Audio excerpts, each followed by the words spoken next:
కూరగాయలు 9 నేషన్ టీవీకి స్వాగతం. మంత్రి పొన్నం ప్రభాకర్ పై బీఆర్ఎస్ ఎమ్మెల్యే కౌశిక్ రెడ్డి ఫైర్ అయ్యారు. సమస్యలపై ప్రజలు ఫోన్ చేస్తే కూడా ఇష్టానుసారంగా మాట్లాడుతున్నాడని, 6 గ్యారెంటీలను తోడుగా ఆయన బూతులను 7వ గ్యారెంటీ చేస్తున్నారని కౌశిక్ రెడ్డి మండిపడ్డారు. మీడియాతో ఆయన మాట్లాడుతూ మంత్రి పొన్నం ప్రభాకర్ పిచ్చిగా వ్యవహరిస్తున్నారని, అయినట్లుగా ఆవేశం స్టార్గా మారని ఎద్దువ చేశారు. కళ్యాణ్ లక్ష్మి చెక్కులు తనతో పంపిణీ చేయవద్దని పొన్నం ప్రభాకర్ ఎంఆర్ఓలతో మాట్లాడిన ఆడియోలు బయటికి వచ్చాయని, అలాంటి మాటలు సిగ్గుచెట్టని విమర్శించారు. ఆర్డీఓపై చర్యలు తీసుకుంటే మంత్రి పొన్నం ప్రభాకర్ పై కూడా చర్యలు తీసుకొని బర్తాఫ్ చేయాలని డిమాండ్ చేశారు. ఆర్డీఓ ఎంఆర్ఓలకు తన నుండి ఫోన్ కాల్స్ వచ్చినట్లు ఉన్నా తాను ఎలాంటి ఛాలెంజ్కైనా సిద్ధమని కౌశిక్ రెడ్డి సవాల్ విసిరారు. ఈ ఆవేశం స్టార్కు మంత్రి పదవి కుక్కకి బొక్క దొరికినట్లుగా ఉందని అన్నారు. దానం నాగేందర్ పార్టీ మారడంపై స్పీకర్కు ఫిర్యాదు చేశామని, ఆయన కాంగ్రెస్ ఎంపీ అభ్యర్థిగా దానం నాగేందర్ని ప్రకటించారని అన్నారు. ఇప్పటికైనా దానం నాగేందర్పై చర్యలు తీసుకోవాలని స్పీకర్ను కోరుతున్నట్లుగా పాడి కౌశిక్ రెడ్డి చెప్పారు. గారి చేతి మీదకి కళ్యాణ లక్ష్మి చెక్కులు ఇస్తే మంచి పద్ధతి కాదు అనేది యావత్ తెలంగాణ ప్రజలందరూ కూడా ఇన్నర ఆడియో మంత్రి గారు మాట్లాడింది. నేను ఒకటే అడుగుతున్నా మంత్రి గారికి, అంటే హుజరాబాద్ నియోజకవర్గ ప్రజలకి వ్యతిరేకంగా నువ్వు చేయాలనుకున్నావా? ఏం చేయాలనుకుంటున్నావు? రెండోది, ఆర్డీఓ గారి మీద నేను సిఎస్ కి కంప్లైంట్ చేసిన, యాక్షన్ తీసుకోవాలి అని చెప్పి ప్రభాకర్ గారు అన్నారు. నేను ఒకటే అడుగుతున్నా ప్రభాకర్ గారిని, నిన్నెందుకు బర్తరఫ్ చేయొద్దు? ఇవాళ నువ్వు ప్రమాణ స్వీకారం చేసేటప్పుడు ఏమని చేస్తారు?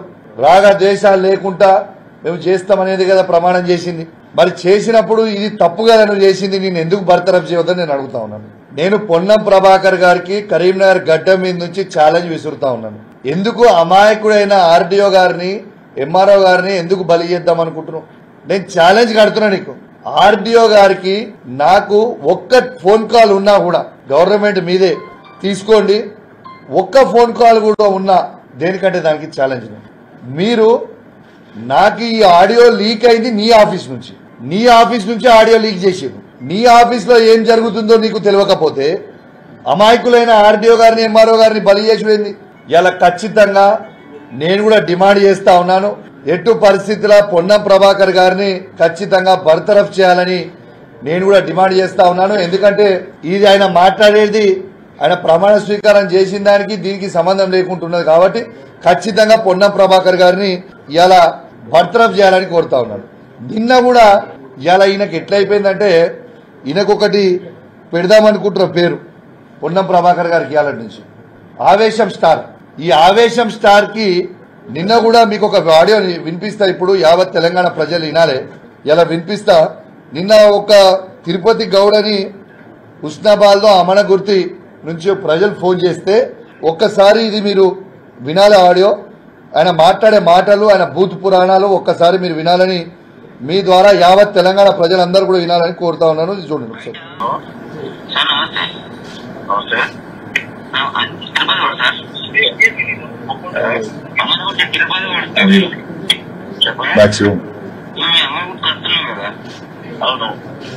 అది స్కూల్, అది బయట గవర్నమెంట్ ల్యాండ్స్ వచ్చాయి స్కూల్లో. అది పర్మిషన్ పుస్తకంగా ఎంతమంది ఇచ్చినప్పుడు ఏం తీసుకున్నా పర్మిషన్ అది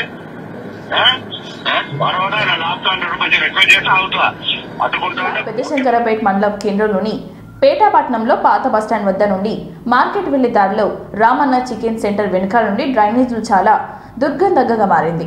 పెద్దశంకరంపేటలోని నాయకులు మారిన పేట పరిస్థితులు మారలేదు. పేటలోని మోరీలు మరమ్మతులు నోచుకోలేదు. చాలా చోట్ల ఇలాంటి డ్రైనేజీలు ఓపెన్గా కనిపిస్తున్నాయి. దోమలు, పందులు స్వైర విహారం చేయడంతో దుర్గంధంగా వెలజడంతో ప్రజలు అనారోగ్యానికి గురవుతున్నారని, ఎన్నోసార్లు సంబంధిత అధికారులకు దృష్టికి తీసుకెళ్లినా పట్టించుకునే నాదులే లేదని స్థానికులు వాపోతున్నారు. ఇప్పటికైనా ప్రజల బాధను అర్థం చేసుకుని సంబంధిత అధికారులు తక్షణమే చర్యలు చేపట్టాలని స్థానిక ప్రజలు కోరుతున్నారు.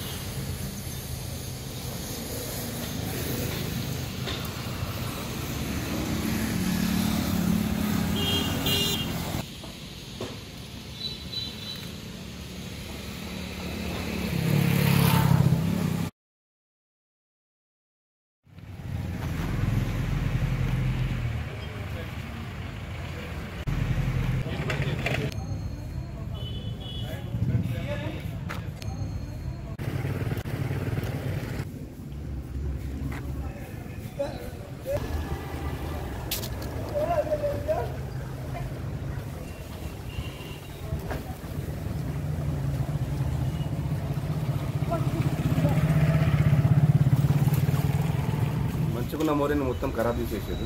ఇది ఎన్ని రోజుల నుంచి జరుగుతుంది? ఇంచుమించుగా అది ఇప్పుడు ఎలక్షన్ కన్నా మొదలు 8 నెలల నుంచి ఇదే బాధ. ఈవోకి చెప్పిన పట్టించుకోడు, పాత సర్పంచ్ చెప్పిన పట్టించుకోలేడు.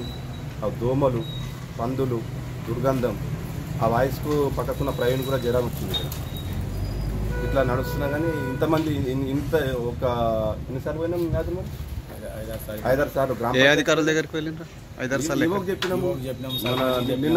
మొన్న స్పెషల్ ఆఫీసర్కి చెప్పారు. ఒకసారి స్పెషల్ ఆఫీసర్కి చెప్పినాం కానీ ఈవోకి చెప్పినాము, పాత సర్పంచ్కి చెప్పినాం, ఇప్పుడున్న నాయకులు అందరికీ కూడా చెప్పినాం. ఎవ్వరు కూడా పట్టించుకుంటలేరు.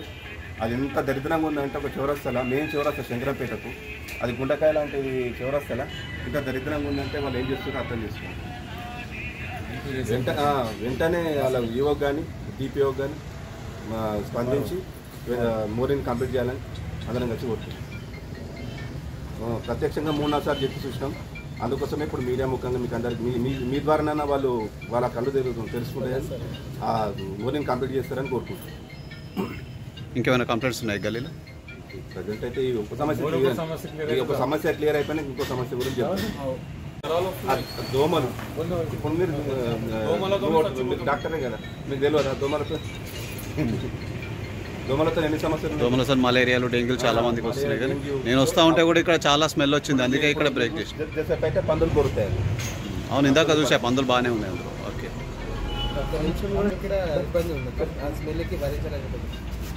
ఏం పేరు మీది? మొహమ్మద్ ఖాదీర్ నా పేరు. మీరేం చేస్తుంటారు? నాది మటన్ అండ్ చికెన్ షాప్ ఉన్నానన్న. ఇక్కడ ఈ షాప్ ముంగట మోడీ వదిలేశారు సార్. ఇది అసలు ఎవరు పట్టించుకునే నాదుడే లేరు ఇక్కడ. అసలు ఈ దుర్గంధమైన వాసనతో మేము జ్వరాలతో రోగాలతో చచ్చిపోతున్నాం. మళ్ళీ దోమలు అయితే విపరీతం. నిలబడానికి వచ్చిన కస్టమర్లంతా ముక్కు పట్టుకొని ఇక్కడ మటన్ వాసన ఏం వాసన అని మా మీద కంప్లైంట్లు చేస్తున్నారు. ఇది వాసన భరించలేకపోతున్నాం. మళ్ళీ రోగాలు వచ్చి మా ఇంట్లో 2 హాస్పిటల్లో ఉన్నారు. ఇది ఎవరు పట్టించుకునే నాదులు లేడు, సర్పంచ్ లేడు, ఈవో లేడు, మండలి నుంచి కూడా ఏం రెస్పాన్స్ లేదు, ఎవరితో ఏం రెస్పాన్స్ లేదు. ఇది అసలు ఇది ఎవరు పట్టించుకునే. విచారణపై ఆగ్రహం వ్యక్తం చేశారు ఎమ్మెల్సీ కవిత. తనపై అక్రమంగా కేసులు పెట్టారని ఆరోపించారు. కుట్రపూరితంగా లిక్కర్ స్కామ్ లో ఇరికిస్తున్నారని మండిపడ్డారు. విచారణలో ఏడాది క్రితం అడిగిన ప్రశ్నలే ఇప్పుడు అడుగుతున్నారని విమర్శించారు. ఎన్నికల సమయంలో ఇన్ని అరెస్టు చేయడం సరికాదన్నారు. దీనిపై న్యాయస్థానంలో పోరాడతామని అన్నారు కవిత. ఎన్ని కుట్రలు చేసినా నిజమే గెలుస్తుందని కేంద్ర ఎన్నికల సంఘం జోక్యం చేసుకోవాలని చెప్పారు. ఈ అరెస్టుల మీద ఈసీ దృష్టి సారించాలని అన్నారు. కోర్టు నుంచి బయటకు వెళ్లే సమయంలో కవిత ఈ వ్యాఖ్యలు చేశారు. మరోవైపు కవిత కస్టడీని మరో 3 రోజులు పొడిగించింది కోర్టు.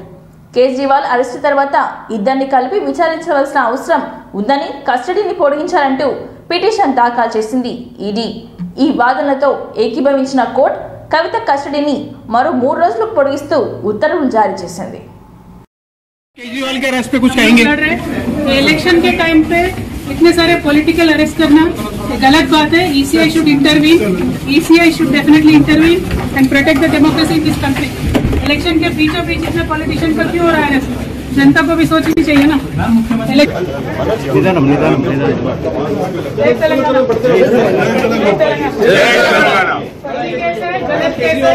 हम लोग लड़ रहे इलेक्शन के टाइम पे इतने सारे पॉलिटिकल अरेस्ट करना गलत बात है. ECI should intervene. ECI should definitely intervene and protect the democracy in this country. Election के बीचों बीच इतने पॉलिटिशियन पर क्यों हो रहा है? जनता को भी सोचनी चाहिए ना. मैम, मुख्यमंत्री अरविंद केजरीवाल जी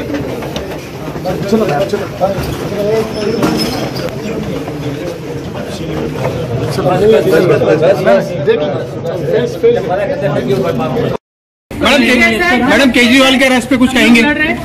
इलेक्शन के टाइम पे इतने सारे पॉलिटिकल अरेस्ट करना गलत बात है. ECI should intervene.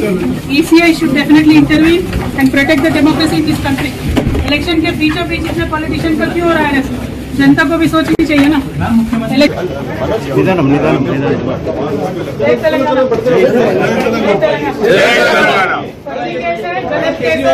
हम लोग लड़ रहे इलेक्शन के टाइम पे इतने सारे కొనుగోలు విషయంలో గత బీఆర్ఎస్ సర్కార్ పాల్పడిన అక్రమాలపై ప్రస్తుత కాంగ్రెస్ సర్కార్ విచారణ జరిపించకుండా మీనమేషాలు లెక్కిస్తుందని బీజేపీ ఓబీసీ మోర్చా జాతీయ అధ్యక్షుడు ఎంపీ లక్ష్మణ్ ఆరోపించారు. చవకగా వచ్చే విద్యుత్ను కాదని కమిషన్ల కోసం గత కేసీఆర్ సర్కార్ ఇతర సంస్థల నుంచి ఎక్కువ ధరతో విద్యుత్ను కొనుగోలుకు ఒప్పందాలు కుదుర్చుకుందని ఆరోపించారు. శుక్రవారం బీజేపీ స్టేట్ ఆఫీసులో లక్ష్మణ్ మీడియాతో మాట్లాడుతూ పాలనలో బీఆర్ఎస్ అడుగుజాడలోనే కాంగ్రెస్ సర్కార్ నడుస్తుందని అన్నారు. సీఎం రేవంత్ రెడ్డి పాలనను పక్కన పెట్టి చేరికలపై దృష్టి పెట్టారని మండిపడ్డారు. స్వార్థ రాజకీయాల కోసం తెలంగాణ అధికారికంగా అంధకారంలో మార్చవద్దని అన్నారు. రాష్ట్ర విభజన చట్టంలో తెలంగాణ విద్యుత్ అవసరాలను దృష్టి పెట్టాలని, ఎన్టీపీసీ థర్మల్ ప్రాజెక్టు ద్వారా 4000 మెగావాట్ల విద్యుత్ను ఉత్పత్తి చేయాలని కేంద్రం నిర్ణయించిందని పేర్కొన్నారు. 1600 మరి అది ప్రొడ్యూస్ చేసి జాతికి కూడా అందిన సంగతి, పెరిగిన డిమాండ్కు సమయానుకూలంగా విద్యుత్ అవసరాలను అందుకునేందుకు వీలుగా అక్టోబర్ 5న ఉత్పత్తి చేస్తే ప్రధాని ఈ ప్రాజెక్టు జాతికి అంకితం చేసిన 12 పైసలకే యూనిట్ కరెంట్ ఇచ్చేందుకు మరి ఇవాళ భారం తగ్గే మార్గం ఆలోచన చేయకుండా ఇంకా అప్పుల ఊబిలోకి నెట్టే ప్రయత్నాలు మీరు చేస్తున్నారా? లేదా బీఆర్ఎస్ గురించి చెప్పుకుంటూ పోతే ఆనాడు యాదాద్రి భద్రాద్రి థర్మల్ ప్లాంట్స్ నిర్మాణం చేపట్టి విద్యుత్ అవసరాల కోసం తప్పదనుకున్నాం. కానీ మేము వాదిస్తున్న భద్రాద్రి థర్మల్ ప్లాంట్ ను సబ్ క్రిటికల్ టెక్నాలజీతో కట్టారు. సబ్ క్రిటికల్ టెక్నాలజీతో కట్టారు. ఇది ఓల్డ్ టెక్నాలజీ అని, ఇది పాత సాంకేతిక పద్ధతుల్లో ఇది మేలు జరగదని, దీనివల్ల అనేక అనర్థాలకు, ఒకవైపు విద్యుత్ ఉత్పత్తి వ్యయం ఎక్కువనే కాకుండా కాలుష్యం ఎక్కువ, లేదా వాడే బొగ్గు ఎక్కువ, నీరు కూడా ఎక్కువ అయినా ఇందులో జరిగిన అవినీతిని, పీపీఎల్ అక్రమాలను వెలుగు తీస్తామని చెప్పి ముఖ్యమంత్రి రేవంత్ రెడ్డి గారు అసెంబ్లీ సాక్షిగా వారు ప్రకటించారు. ఏమైంది మరి? ఎందుకు ఇవాళ మీరు అసెంబ్లీలో ప్రకటించిన మాదిరిగా ఈ అవకతవకల మీద, అవినీతి మీద విచారణ జరిపి బాధ్యులైన మీద చర్యలు తీసుకోవాల్సింది పోయి, లేదా విచారణ ద్వారా అవినీతి పనులను, అక్రమార్కులను హక్కును చేర్చుకొని ఆ యొక్క మరి వాటాలు పంచుకునే దానికి మరి మీరు ఈ యొక్క కాలాయ పని చేస్తున్నారా? ఈరోజు తెలంగాణ సమాజం తెలుసుకోబోతుంది. కాబట్టి ఇవాళ ఈ ముఖ్యమంత్రి రేవంత్ రెడ్డి గారు అన్ని ఇవాళ మేడిగడ్డ జరిగినటువంటి దాంట్లో అవకతవకల విషయంలో కానివ్వండి, లేదా ధరణిలో జరిగినటువంటి అవకతవకలు అవినీతి విషయంలో కానివ్వండి, లేదా భూమాఫియాలో జరిగిన అవినీతి అక్రమాల మీద విచారణలు, దర్యాప్తులని చెప్పి గగ్గోలు పెడుతున్నటువంటి మరి ముఖ్యమంత్రి గారు ఎందుకు ఒకటిది కూడా వెలికి తీసి బాధ్యతలు చేసి ఎందుకు చర్యలు తీసుకోవటం లేదు? ఎందుకు మీనమేషాలు లెక్క పెడుతున్నాం? తెలంగాణ ప్రజలకు అనేక అనుమానాలు వ్యక్తమవుతున్నాయి. ఆ రకంగా అవినీతి పనులతో చట్టపట్టాలు వేసుకోవడానికా, వాటాలు పంచుకోవడానికి అనేటువంటి అనుమానాలు వ్యక్తమవుతుంది. ఇప్పటికైనా మరి ఈ ఎన్టీపీసీ మరి ఇప్పటికీ 3 ఉత్తరాలు ఈ ప్రభుత్వాలకు రాసినా చేసిన వారిని అరెస్టు చేస్తే కక్ష సాధింపు ఎలా అవుతుందో కేసీఆర్ సమాధానం చెప్పాలని కేంద్ర మంత్రి బీజేపీ రాష్ట్ర అధ్యక్షుడు కిషన్ రెడ్డి డిమాండ్ చేశారు. నాంపల్లిలోని పార్టీ కార్యాలయంలో ఏర్పాటు చేసిన మీడియా సమావేశంలో ఆయన మాట్లాడుతూ, ఢిల్లీ మద్యం కుంభకోణం కేసులో కేంద్ర దర్యాప్తు సంస్థలు పలుమార్లు నోటీసులు ఇచ్చినా సమాధానం ఇవ్వలేదని తప్పించుకున్నారని అన్నారు. ఢిల్లీ లిక్కర్ స్కామ్లో సాక్ష్యాలున్నాయి. ఈ కేసులో తమ కుటుంబానికి ఢిల్లీ సీఎం కేజ్రీవాల్కు సంబంధం లేదని కేసీఆర్ చెప్పగలరా అంటూ ప్రశ్నించారు. మద్యం పాలసీలో ఢిల్లీలోని ప్రభుత్వం అవకతవకలు చేసింది. ఢిల్లీలో తీగలాగితే తెలంగాణలో దొరికింది. కేజ్రీవాల్ కవిత అరెస్టును దేశమంతా సమర్థిస్తోంది. ఈ కేసుకు సంబంధించి కేసీఆర్తో చర్చకు మేము సిద్ధం. అక్రమాలను ఆధారాలతో సహా నిరూపిస్తా. కేజ్రీవాల్ తప్పు చేయలేదని కేసీఆర్ నిరూపించగలరా అని ప్రశ్నించారు. కవిత అరెస్టుకు తెలంగాణ రాజకీయాలు సంబంధం లేదు. కేజ్రీవాల్ అరెస్టు ఖండించిన కేసీఆర్ కవిత అరెస్టుపై ఎందుకు స్పందించలేదని ఆయన ప్రశ్నించారు. కవిత అరెస్టు విషయంలో కేసీఆర్ మౌనానికి కారణమేంటో ప్రజలు చెప్పాలని డిమాండ్ చేశారు. టీఆర్ఎస్ ఎంపీలతో ప్రెస్ కాన్ఫరెన్స్ పెట్టించి కేంద్ర ప్రభుత్వానికి వ్యతిరేకంగా ప్రకటనలు చేయించాడు. ఢిల్లీలో ఆపు ప్రభుత్వానికి సంబంధించినటువంటి లిక్కర్ కుంభకోణంలో ఢిల్లీలో తీగలాలితే తెలంగాణలో డొంక కదిలినట్టు తెలంగాణ మాజీ ముఖ్యమంత్రి కూతురు ఎమ్మెల్సీ కవిత గారి యొక్క లిక్కర్ అవినీతి కుంభకోణం బయటపడింది. కవిత గారిని దృష్టిలో పెట్టుకొని ఢిల్లీలో లిక్కర్ కుంభకోణం దర్యాప్తు జరగల. ఆపు ప్రభుత్వంలో జరిగినటువంటి లిక్కర్ వ్యవహారం లిక్కర్ పాలసీ మార్పులు చేస్తున్నప్పుడు కేసీఆర్ గారు నిన్న ప్రకటనలో ఈ దేశంలో ప్రజాస్వామ్యానికి చీకటి రోజు, ఎందుకంటే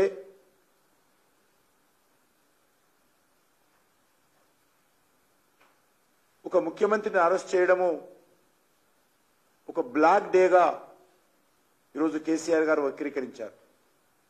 నేను అడుగుతా ఉన్నాను, మీరు ముఖ్యమంత్రి అయినంత మాత్రాన మీరు కానీ మీ కూతురు కానీ గతంలో, లేకపోతే ఈనాడు కేజ్రీవాల్ కానీ వాళ్ళు చేసినటువంటి అవినీతి కుంభకోణాలను విడిచిపెట్టాలా? వాళ్ళు చేసినటువంటి ప్రజాధన దోపిడీ ఏదైతున్నదో దాని మీద దర్యాప్తు చేయకూడదని కేసీఆర్ గారు చెప్తారా అడుగుతా ఉన్నాను. ఎందుకు బ్లాక్ డే అడుగుతా ఉన్నాను.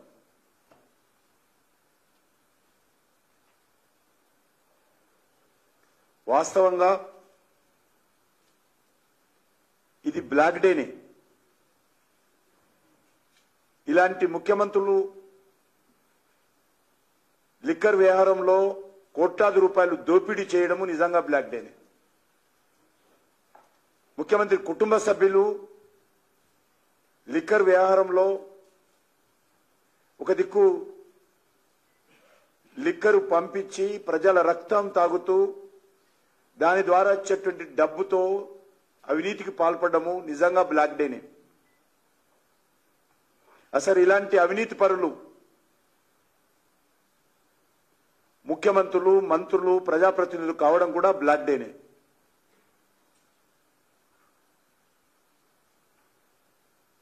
గారు తెలంగాణ ప్రజలకు చెప్పాలా,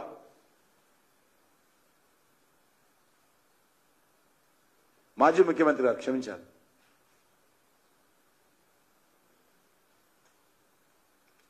మీ నాయకత్వంలో 10 సంవత్సరాల పాలనలో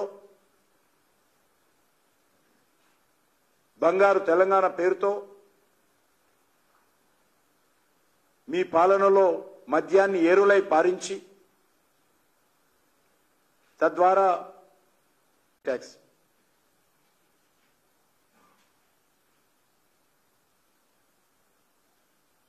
2014లో ఎందుకు ఈరోజు కవిత గారితో ఉన్నటువంటి వ్యాపారస్తు చేసినటువంటి వాళ్ళందరూ కూడా దర్యాప్తు సంస్థలకు అప్రూవర్ గా మారి మొత్తం కవిత చేసినటువంటి అన్ని వ్యవహారాలను కూడా ఎందుకు ఈరోజు లిఖితపూర్వకంగా దర్యాప్తు సంస్థలకు ఇచ్చారు? అవినీతి యొక్క కుంభకోణం మీద అన్ని రకాల దర్యాప్తులో వాస్తవాలు బయటపడ్డాయి. నేను ఒక్కటే ఈరోజు కేసీఆర్ని అడుగుతా ఉన్నాను, ఢిల్లీలో జరిగినటువంటి లిక్కర్ కుంభకోణంలో మీ కుటుంబానికి సంబంధం లేదని చెప్పగలుగుతారా? చెప్పడానికి ధైర్యం ఉందా? ఒకటి, ఆపు ప్రభుత్వము ఢిల్లీ లిక్కర్ సంబంధించినటువంటి కుంభకోణంలో కేజ్రీవాల్ గాని వాళ్ళ మంత్రివర్గ సభ్యులకు గాని సంబంధం లేదని కేసీఆర్ చెప్పగలుగుతారా? ఏ రకంగా ఇది బ్లాక్ డే అవుతుంది? నేను ఈరోజు ఛాలెంజ్ చేస్తా ఉన్నాను కేసీఆర్ గారిని. నేను అన్ని రకాలుగా ఆ ప్రభుత్వము లిక్కర్ వ్యవహారంలో అవినీతికి పాల్పడింది, 100 కోట్లు చేతులు మారింది. మరి నేను నిరూపిస్తాను అది తప్పని. కేసీఆర్ గారు నిరూపిస్తారా? బయటికి రావాల్సిందే కోరుతా ఉన్నాను. అది ప్రెస్ క్లబ్కి వస్తాడా, అమరవీరుల స్తూపం దగ్గర వస్తాడా? అందులో నాకు బాధ అనిపిస్తుంది. ఎందుకంటే అమరవీరుల స్తూపం దగ్గర లిక్కర్కు సంబంధించిన వ్యవహారం చర్చించడం నాకు సిగ్గు అనిపిస్తుంది. కేసీఆర్ ధైర్యం ఉంటే బయటకు వచ్చి కేజ్రీవాల్ పొరపాటు లేదు, ఆపు ప్రభుత్వం పొరపాటు లేదు, అనవసరంగా ఈడీ కేసులు పెట్టింది అని నిరూపించాల్సిందిగా నేను సవాల్ చేస్తా ఉన్నాను. సాక్ష్యాలతో సహా పెట్టడానికి సిద్ధంగా ఉన్నాను ఆయన ముందుకు వస్తే.